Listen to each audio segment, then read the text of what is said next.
All right guys, welcome back. तो इस video में हम देखेंगे एरेज और स्ट्रिंग्स क्या होते हैं। तो सबसे पहले बात करते हैं एरेज की। तो इमेजिन करो आप एक स्कूल टीचर हो और आपको एक क्लासरूम में आपके 10 बच्चे हैं एंड उनकी एक मार्क लिस्ट प्रिपेयर करनी है कि किसके कितने टोटल आए। तो आप अभी अपनी नॉलेज से क्या करोगे अगर आपको C++ में इम्प्लीमेंट करनी है? आप करोगे वेरिएबल्स बनाओगे। सबसे पहले student1 is equal to 10 student, अगर वो बच्चा बहुत ही ख़राब है तो उसके 10 आएंगे, and student1 is equal to 100। ऐसे करके आप कई सारे वेरिएबल्स बनाओगे, राइट? तो ये अभी के लिए तो सही है, लेकिन दिक्कत तब आती है जब आपका कोड और बड़ा हो जाएगा। तो आप ऐसे करके हर जगह वेरिएबल्स ही बनाते रह जाओगे। अगर आपको स्टूडेंट की, अभी तो आपको सिर्फ स्टूडेंट्स की लिस्ट बनानी है, आगे जाके अगर आपको सब्जेक्ट की लिस्ट बनानी हुई तो आप क्या करोगे? अगर आगे जाके आपको अटेंडेंस की लिस्ट बनानी हुई तो आप क्या करोगे? तब भी आपको इतने सारे वेरिएबल्स डिक्लेयर करने पड़ेंगे। तो जिन बड़े लोगों ने C++ बनाई उनको इस प्रॉब्लम का आइडिया था एंड उन्होंने इसका सोल्यूशन पहले से ही सोच रखा था, और उसका सोल्यूशन है एरेज। तो अब मैं आपको दिखाता हूँ एरेज होता क्या है, काम कैसे करता है। तो एरेज बेसिकली एक ऐसा डेटा स्ट्रक्चर है जो कि काफ़ी सारा डेटा, क्वांटिटी ऑफ डेटा अपने अंदर स्टोर कर सकता है। एंड उसे बनाने का तरीका है, सबसे पहले आप डेटा टाइप देते हो कि वो एरे कैसा डेटा स्टोर करेगा। तो वो है हमारा इंट, इंटीजर्स यानी मार्क्स स्टोर करेगा। दूसरा उसका नाम, तो स्टूडेंट्स। अब डिफरेंस क्या है एरेज और वेरिएबल में? आप यहाँ पे दोगे 2 स्क्वायर ब्रैकेट, यानी कि एक लेफ्ट और एक क्लोजिंग, और फिर उसको अभी हम इनिशियलाइज नहीं करेंगे, हम इसमें बताएंगे कि कितना साइज होगा, मतलब कितने बच्चे होंगे। तो मान लो हमारी क्लास में है 4 बच्चे, तो उसको हम 4 का साइज दे देंगे एंड फिर सेमीकोलन। तो मैंने करा क्या, मैंने एक ऐसा लिस्ट, एक ऐसा एरे डिक्लेयर करा जिसमें 4 बच्चे हैं। मैं स्पेसिफिकली लिस्ट यूज़ नहीं करना चाहता क्योंकि लिस्ट एक अलग डेटा स्ट्रक्चर होता है, ये एरे है तो आप इसको एरे ही कंसिडर करना। समझने के लिए आप लिस्ट की तरह समझ सकते हो, for now just for understanding purposes. तो अब ये एक मेरे पास डेटा स्ट्रक्चर बन चुका है जिसमें 4 बच्चे हैं। अब सबके मार्क्स अगर मेरे को डालने हैं तो मैं ऐसे कर सकता हूँ। और एरेज हमारे 0 से इंडेक्स होते हैं, यानी कि सबसे पहला जो एलिमेंट होगा वो होगा 0, एंड फिर उसमें मैं मार्क्स डालूंगा। उसको मैं कहूँगा 100, पहले बच्चे के 100 मार्क्स आए। ऐसी जो अगला बच्चा था वो होगा 1 पे, उसके आए 90, एंड सो ऑन। एक के आए 2, एंड दूसरे के आए, जो लास्ट स्टूडेंट था उसको है 50। तो ये तो हो गया, हमने सबकी वैल्यूज़ इनिशियलाइज़ कर दी। अब इन वैल्यूज़ को एक्सेस कैसे करते हैं? तो जैसे इनिशियलाइज़ करी वैसे ही एक्सेस करेंगे। तो marks for student 1 are, and student 1 यहाँ पे मैं लिख रहा हूँ, लेकिन वो स्टूडेंट 0th स्टूडेंट होगा क्योंकि कंप्यूटर साइंस में सब काउंटिंग 0 से स्टार्ट होती है। तो इसलिए 0th स्टूडेंट के मार्क्स प्रिंट करें अगर हम, तो उसके नंबर आएंगे 100। तो आपने देखा कि 0th एलिमेंट जो था वो 100 था एंड उसने वही यहाँ पे प्रिंट कर दिया। So this is how we access arrays. And ऐसा नहीं कि आप एरे सिर्फ इंटीजर्स का ही बना सकते हो, आप एरेज फ्लोट्स का, डबल्स का, किसी का भी बना सकते हो। इनफैक्ट अगर हम आगे जाके क्लासेस पढ़ते हैं तो आप देखोगे कि आप क्लासेस की ऑब्जेक्ट्स के भी एरेज बना सकते हो। तो एरेज बेसिकली एक कंपाउंड डेटा स्ट्रक्चर है जो कि प्रिमिटिव नहीं है, ह्यूमंस ने बनाए। ह्यूमंस मतलब हम लोगों ने बनाई, यूज़र डिफाइंड डेटा स्ट्रक्चर है। तो अगर मेरे को इसको फ्लोटिंग एरे बनाना होगा तो मैं फ्लोट यहाँ पे डिक्लेयर कर दूंगा। अब मैं इसको दे सकता हूँ 100.5, 90.6 ऐसे दे सकता हूँ। अगर मैं इसे अब रन करके दिखाऊँ तो वो वही एलिमेंट प्रिंट कर देगा। 100.5 इसने प्रिंट कर दिया। अब मैं आपको एक स्पेशल एरे दिखाता हूँ। वो स्पेशल एरे है कैरेक्टर एरे। तो हमने अभी कैरेक्टर्स पढ़े थे पिछली वीडियो, अगर आपने नहीं देखे वो आप जाके देख सकते हो, हमने वहाँ पे कैरेक्टर्स पढ़े थे। अब मैं यहाँ पे एक कैरेक्टर एरे बनाता हूँ, और एरे को इनिशियलाइज करने का एक और तरीका है। आप साइज मत दो इनिशियली, आप बस ये कर लो, आप कर्ली ब्रैकेट्स डालो एंड उसमें आप वैल्यूज़ डाल सकते हो, A B C। तो आप ऐसी वैल्यूज़ डाल सकते हो एंड फिर आप इसे नॉर्मली जैसे एक्सेस करते हैं वैसे आप एक्सेस कर सकते हो। तो अगर इसमें मैं दिखाऊं तो फर्स्ट एलिमेंट इज़, एंड अगर मैं नेम का फर्स्ट एलिमेंट एक्सेस करूं तो आपको दिख जाएगा कि फर्स्ट एलिमेंट प्रिंट होगा यहाँ पे। तो फर्स्ट एलिमेंट इज़ ए हमारा फर्स्ट एलिमेंट था, वो प्रिंट हो गया। बेसिकली इसको ऐसे इनिशियलाइज करने का मतलब ये है कि एरे को, कंपाइलर को पता होना चाहिए कि उसका साइज़ क्या होने वाला है। कभी भी अनडिफाइंड साइज़ नहीं हो सकता, इसका अनलिमिटेड साइज़ नहीं हो सकता। या तो आप यहाँ पे नंबर दे दो या फिर आप इनिशियलाइज कर दो एरे को। तो इसे कहते हैं एरे इनिशियलाइजेशन, और ये इंटीजर एरे वगैरह में भी होता है। लेकिन कैरेक्टर एरे की स्पेशल बात ये है कि आप उसे ऐसे भी इनिशियलाइज कर सकते हो। ये मेरा नाम है, तो मैं यहाँ पे नाम प्रिंट कर रहा हूँ अपना। और अगर अब मैं यहाँ से ये हटा दूँ तो आप देखोगे कि ये पूरे का पूरा नाम प्रिंट हो जाएगा।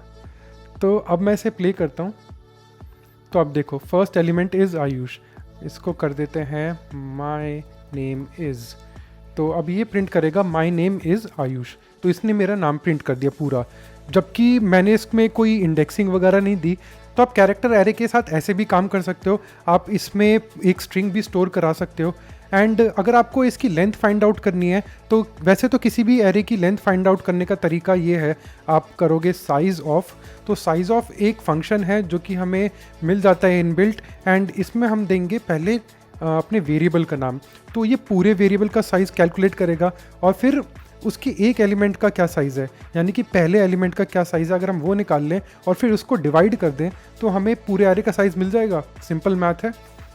तो इसको नेम एंड पहले एलिमेंट का साइज़ निकाल लें, क्योंकि ऐसा नहीं हो सकता कि पहला एलिमेंट इंटीजर हो दूसरा स्ट्रिंग हो। आपको होगा तो डेटा कॉन्टिग्यूअस ही, ऐसा नहीं हो सकता कि आपने मल्टीपल तरह के डेटा टाइप स्टोर कर दिए।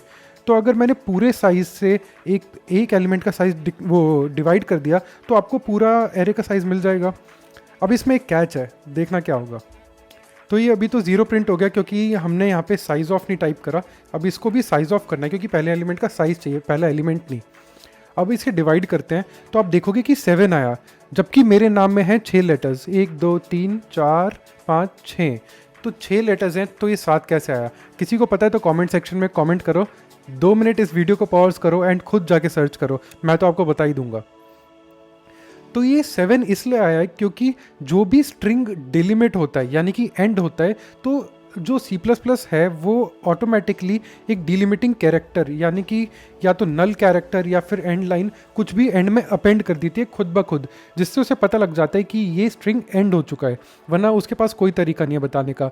तो इसकी वजह से उसका साइज़ हमेशा आपको +1 मिलेगा। बट ऐसा इंटीजर एरेज में नहीं होता, ये सिर्फ कैरेक्टर एरेज में होता है।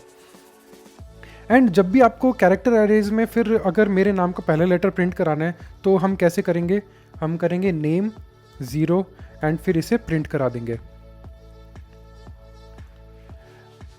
तो ये सब तो ठीक है, लेकिन अगर आपको और भी कॉम्प्लेक्स ऑपरेशंस करने हैं कैरेक्टर एरे पे या फिर एक स्ट्रिंग पे से, अगर मैं एक स्ट्रिंग मानूं क्योंकि एक पूरा वर्ड है, तो इस पे अगर आपको और भी ऑपरेशंस करने हैं जैसे कि कॉपी करना है या फिर कुछ एंड में अपेंड करना है, तो ये बार बार उसे एज एन एरे यूज़ करना थोड़ा दिक्कत देगा आपको। जैसे कि आप कॉम्पिटिटिव प्रोग्रामिंग अगर करने जाओगे तो आप आगे देखोगे कि हर बार एरे यूज़ करना पॉसिबल नहीं होता इन प्लेस ऑफ स्ट्रिंग्स। तो इसके लिए C++ ने एक अच्छी बात करी, उन्होंने स्ट्रिंग करके एक हेडर फाइल इंक्लूड करी है। अब आप इस स्ट्रिंग में से स्ट्रिंग क्लास का यूज़ कर सकते हो। तो अब आपको अगर स्ट्रिंग यूज़ करना है यानी कि ऐसे कॉन्टिग्यूअस वर्ड बनाना है तो आपको कैरेक्टर एरे नहीं बनाना पड़ेगा। आप डायरेक्टली क्या कर सकते हो, आप टाइप करोगे स्ट्रिंग, अब ये आपका एक डेटा टाइप है जो कि ऑलरेडी डिफाइंड है, एंड उसके बाद आप दे सकते हो नेम इज इक्वल टू, अब आप कितना भी बड़ा कुछ भी बना सकते हो इसे, आप चाहे तो इसे एम्प्टी भी रख सकते हो, एंड इसे एक प्रॉपर नेम दे देते हैं। एंड आप इस पर नॉर्मल ऑपरेशंस कर सकते हो जो कि आप कैरेक्टर एरे पे करते हो। अगर मैं इसको अभी सी आउट करूं और मैं आपको दिखाऊं तो आपका यहाँ पे प्रॉपर नेम प्रिंट हो जाएगा। आप देख रहे हो यहाँ पे नेम प्रिंट हो गया। आप इसे एज एन एरे भी यूज़ कर सकते हो। अगर मैं इसको दिखाऊं तो आप देखोगे कि यहाँ पे भी प्रिंट हो गया। एक बात इसकी क्या अच्छी है, मतलब इसकी और एडवांटेजेस क्या है स्ट्रिंग और इसमें, ये तो कैरेक्टर एरे में भी कर रहे थे, इसमें हमें मिल जाते कई सारे यूटिलिटी फंक्शंस जैसे साइज़।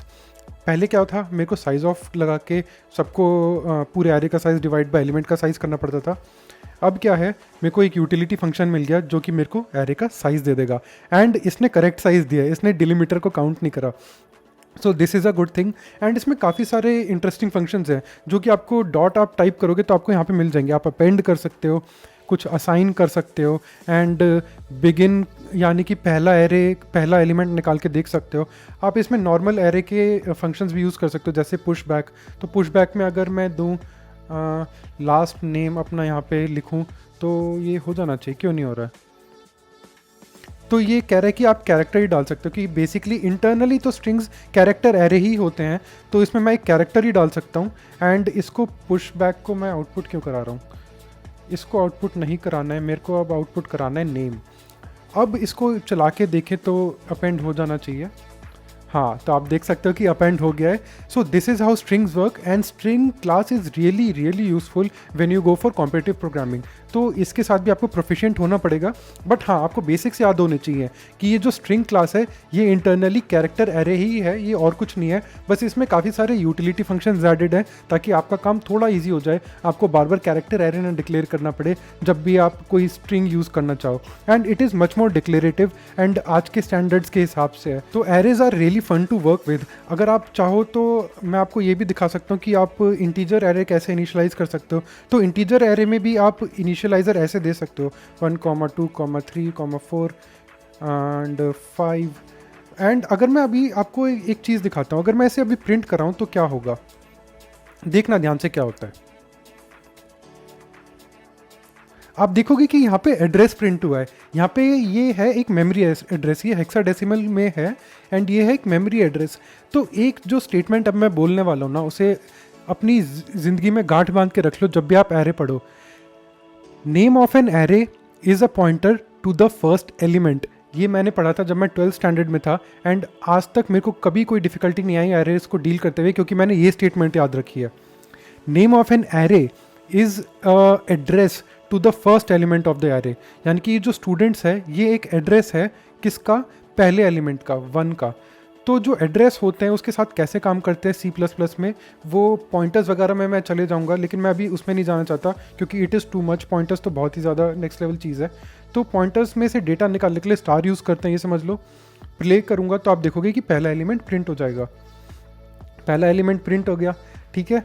लेकिन अगर मैं इसको ऐसे करूँ, अब स्टूडेंट्स, अगर मैं इसमें 1 दूं तो आप देखोगे कि ये एरर देगा, क्योंकि now it is no more address, it is representing कि मैं 1 का एड्रेस निकालना चाहता हूँ, विच इज़ नॉट करेक्ट। इसको करने का कोई और तरीका होता है, लेकिन हम यहाँ पे ऐसे ही प्रिंट करेंगे इसे। तो आप देखोगे कि ये यहाँ पे प्रॉपरली प्रिंट हो जाएगा। हाँ, देयर यू गो। तो इस लाइन को अपने दिमाग में हमेशा के लिए रख लेना कि name of an array is a pointer to the first element of the array. इससे आपको आगे चल के बहुत क्लैरिटी रहेगी एंड काफ़ी यूज़फुल होगा ये आपके लिए। एंड इंटीजर एरे का साइज़ अगर आपको निकालना है तो आपको याद रखना क्या करना है, आपको size of students and divided by size of क्या है, स्टूडेंट्स के पहले एरे का साइज़। अब दिखाते हैं क्या है इसमें, एक्चुअली 4 आना चाहिए। हाँ, 4 आ गया। So that was all for this video. इसमें हमने देखा कि स्ट्रिंग्स के साथ कैसे काम करते हैं, एरेज क्या होते हैं, एंड एरेज पे हमने कुछ ऑपरेशन चलाए एंड स्पेशल कैरेक्टर एरे के बारे में देखा। तो अगर ये वीडियो पसंद आई हो तो इसको लाइक कर देना, चैनल को सब्सक्राइब कर देना और चाहो तो नोटिफिकेशन बेल भी ऑन कर देना ताकि अगली वीडियो की नोटिफिकेशन आप तक पहुंच जाए। Thank you so much for watching, see you in the next video.